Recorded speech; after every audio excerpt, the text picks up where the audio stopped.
In today's video, I'm going to teach you how to install the Chrome extension, pin it, and use it on Temu to edit and import a product. Start by opening Google Chrome.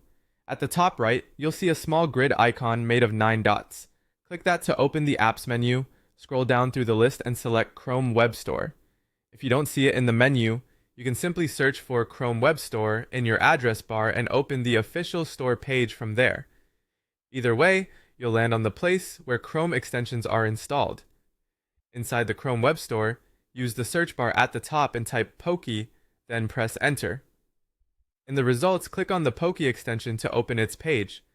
Take a quick look at the overview so you know you've got the correct tool. When you're ready, click Add to Chrome. A small confirmation prompt may appear. Choose Add Extension. Now wait a moment for it to finish loading. You'll see a brief download, and once it's installed, Chrome will confirm that Pokey has been added. Next, look toward the top right of Chrome and click the puzzle-shaped extensions icon. This shows all the extensions you have installed.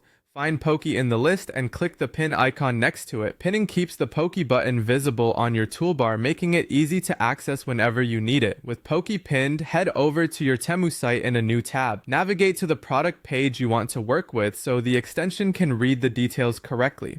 Once you're on that product page, click the Pokey icon in your toolbar. The Pokey panel will open on top of the page.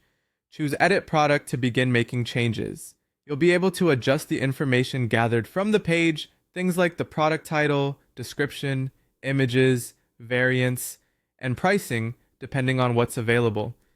Take your time here to tidy up titles, clarify descriptions, and make sure the images and options are exactly how you want them.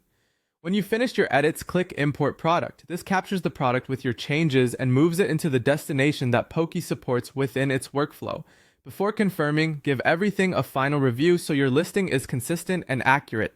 While the import runs, avoid closing the tab until you see confirmation that it's done. And that's the entire process. You opened the web store through the 9-dot menu, found and added Pokey, pinned it via the puzzle icon, went to Temu, edited the product with Pokey, and imported it when you were finished.